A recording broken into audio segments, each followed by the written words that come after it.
بسم اللہ الرحمن الرحیم الحمد للہ وکفا وسلام علی عباده الذین اصطفا اما بعد فاعوذ باللہ من الشیطان الرجیم بسم اللہ الرحمن الرحیم یا ایہا الناس کلوا مما فی الارض حلالا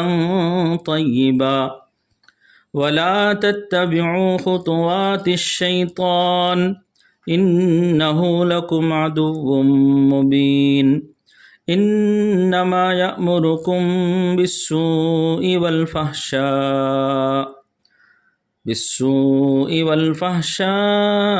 وأن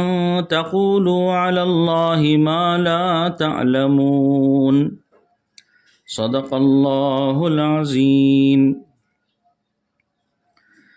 معزز سامعین کرام، اللہ رب العزت نے اس آیت کریمہ میں حکم دیا کہ اے لوگو، زمین میں جتنی بھی حلال اور پاکیزہ چیزیں ہیں انہیں کھاؤ پیو استعمال کرو، اور شیطان کے راستے پر مت چلو، اس کے نقش قدم پر مت چلو، بے شک وہ تمہارا کھلا دشمن ہے۔ وہ تمہیں صرف برائیوں اور بے حیائی کا حکم دیتا ہے اور اللہ تعالیٰ پر ان باتوں کے لگانے کا حکم دیتا ہے جن کا تمہیں علم نہیں ہے۔ اس آیت کے شان نزول کے سلسلے میں منقول ہے کہ مشرکین مکہ بت پرستی کرتے تھے، اور مشرکین کفار کے طرز پر کچھ جانوروں کو بتوں کے نام پر چھوڑ دیتے تھے، نہ ان کا دودھ پیتے، نہ گوشت کھاتے، نہ اس پر بوجھ ڈالتے، نہ سواری کے کام میں لاتے۔ ایسے جانوروں کو سوائب کہا جاتا تھا، اور ان سے کسی بھی طرح نفع اٹھانے کو، فائدہ حاصل کرنے کو حرام سمجھتے تھے۔ جب اس کے بارے میں ان سے پوچھا جاتا تو کہتے کہ ہمیں خدا ہی نے ایسا کرنے کا حکم دیا ہے۔ اس پر اللہ رب العزت نے یہ آیت نازل فرمائی کہ لوگو، زمین میں جتنی بھی حلال اور پاکیزہ چیزیں ہیں انہیں کھاؤ پیو استعمال کرو، شیطان کے نقش قدم پر مت چلو، اس لیے کہ وہ تمہارا کھلا دشمن ہے۔ شریعت مطہرہ میں جن چیزوں کو حلال قرار دیا گیا ہے وہ غیر کے حق اور ہر طرح کے شک و شبے سے پاک ہوں، تو اللہ تعالیٰ نے ان چیزوں کے استعمال کی عام اجازت دی ہے، چاہے وہ لذیذ کھانے ہوں یا قیمتی کپڑے ہوں، ہر چیز کے استعمال کی اجازت ہے، کیونکہ اسلام راہبوں کا مذہب نہیں ہے، سنیاسیوں کا مذہب نہیں ہے،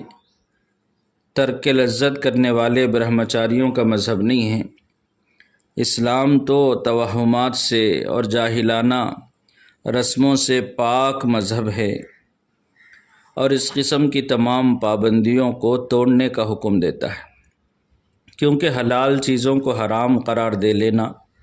اور اپنے اوپر اس کو ناجائز سمجھنا یہ ایک شیطانی عمل ہے، اور شیطان انسانوں سے، بنی آدم سے ازلی عداوت اور دشمنی کی بنا پر انسانوں کو برے کام ہی کی ترغیب دے گا، تاکہ انسان خدا کی نظر میں بھی ذلیل و خوار ہو۔ وہ تو ہمیشہ بے مروتی، بے حیائی کا کام کرائے گا،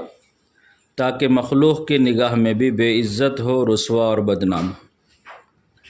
اور اللہ کی طرف غلط اور بے سند باتیں منسوب کرائے گا تاکہ کافر بن جاؤ، اور اعتقادات جو ایمان کا سرمایہ ہیں وہ بھی برباد ہو جائے، اور جو برے کام کرائے یا برے کاموں کی ترغیب دے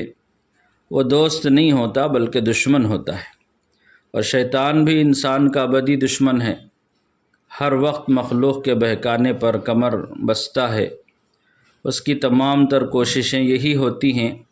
کہ انسان خواہشات کا بندہ بن کر آخرت سے غافل ہو جائے، خوف آخرت میں اس کو جتنی محنت، لگن، دلچسپی سے عبادتیں کرنی چاہیے وہ نہ کر سکے،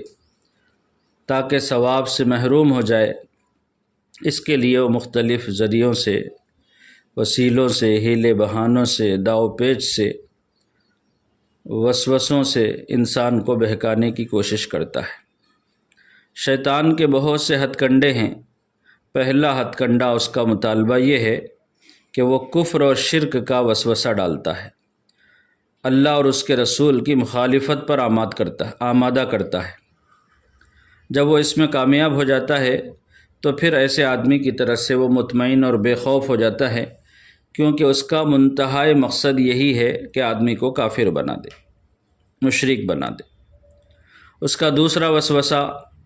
بدعات اور خرافات میں مبتلا کرنا ہے۔ یہ بھی اس کا محبوب اور پسندیدہ عمل ہے، کیونکہ آدمی کو گناہ کے اندر ڈالنے سے، بدعتوں کے اندر ڈالنا، یہ اس کی کوشش ہوتی ہے، کیونکہ گناہ کو آدمی گناہ سمجھتا ہے تو اسے توبہ کی توفیق مل جاتی ہے، مگر بدعات کو نیکی سمجھ کر کرتا ہے، اس لیے بغیر توبہ کیے مر جاتا ہے۔ تو شیطان اسی بات کا خواہش مند ہوتا ہے کہ انسان گناہ کرے اور بنا توبہ کے مر جائے۔ تیسری کوشش اس کی یہ ہوتی ہے کہ اگر وہ بدعتوں میں بھی مبتلا نہ کر سکے تو پھر انسان کو کبیرہ گناہوں میں ڈال دیتا ہے۔ چوتھی کوشش اس کی یہ ہوتی ہے کہ اگر کبیرہ بھی نہ کرا پائے تو پھر انسان کو صغیرہ گناہوں میں مبتلا کر دیتا ہے، اور یہی صغیرہ اور چھوٹے چھوٹے گناہ جب کثرت سے کیے جاتے ہیں تو پھر کبیرہ بن جاتے ہیں۔ اسی لیے حدیث شریف میں صغیرہ گناہوں سے بچنے کی بھی بڑی تاکید آئی ہے، کیونکہ اگر جلتی آگ میں ایک ایک لکڑی چن کر ڈالتے جاؤ گے تو پھر وہی آتش کدہ بن جاتا ہے، اور جس کو چھوٹا سمجھا تھا وہ جلا کر خاکستر کر دیتی ہے۔ پانچواں ہتھ کنڈا اس کا یہ ہے کہ وہ اگر صغیرہ گناہوں میں مبتلا کرنے سے بھی ناکام ہو جائے تو پھر آدمی کو ناجائز، لغو، بیہودہ اور بے فائدہ کاموں میں مبتلا کرتا ہے، جن میں نہ دین کا فائدہ ہو نہ دنیا کا، اور کسی چیز کے ثواب سے محروم ہونا بھی ایک طرح کا عذاب ہی ہوتا ہے۔ اور چھٹے اس کی کوشش یہ ہوتی ہے کہ انسان پختہ عزم کر کے گناہ سے بچ کر عبادت کے لیے اگر کمر بستہ ہو ہی جائے تو پھر وہ نیک اور آسان کام سے ہٹا کر ایسے نیک کاموں میں لگاتا ہے جو مشقت والے ہوں، تاکہ آدمی مشقت میں پڑھ کر دین سے، عبادت سے متنفر ہو جائے، بیزار ہو جائے۔